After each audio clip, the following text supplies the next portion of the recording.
विकी गणोत्रा याला कोर्टापुढे हजर केलं होतं. हिल्लाईन पोलीस स्टेशन मध्ये झालेल्या गोळीबारासंदर्भात. त्यावेळी आज ते विकी गणोत्राला जेव्हा हजर केल्यानंतर त्यांचे पीसी साठी 7 दिवसाची पीसी मागत होते. पण जे त्यांनी ग्राउंड जे मेन्शन केलेले होते पीसीआर मध्ये, पीसी रिपोर्ट मध्ये, की काही ठराविक गोष्टी आहेत त्यासाठी त्यांना पीसी गरजेची आहे. पण कन्सिडरिंग जर पूर्ण रोल बघितला विकी गणोत्राचा, जर या गुन्ह्याची काही प्रत्यक्षात कुठलाही संदर्भ नाहीये, त्याला विनाकारण नाहक पद्धतीने याला या गुन्ह्यामध्ये गुन्ह्यात अडकवलेलं आहे.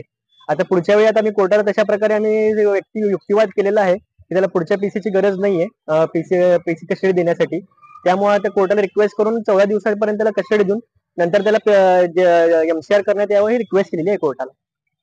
सर नेमकं विकीला कोणत्या बेसवरती त्याला अटक करण्यात आली? विकीला फक्त या बेसिसवरती अटक करण्यात आलेली आहे की तो पोलीस स्टेशन मध्ये हजर होता. पण प्रत्यक्षात जर सीसीटीव्ही फुटेज आपण पाहिलं त्यात त्याचा कुठलाही रोल, कुठल्याही प्रकारचा त्याला कुठल्याही प्रकारच्या ह्याच्यात त्याला दिसत नाहीये रोल त्याला दिलेला. फक्त पोलीस स्टेशन मध्ये हजर होता वैभव गायकवाड यांच्या बरोबर, त्यामुळे त्याला या गुन्ह्यात अडकवण्यात आलेला आहे. त्याच्या व्यतिरिक्त दुसरा त्याला कुठलाही रोल दिलेला नाहीये, कशा संदर्भात त्याला कुठल्याही प्रकारचा त्याला अलिगेशन केलेले नाहीयेत.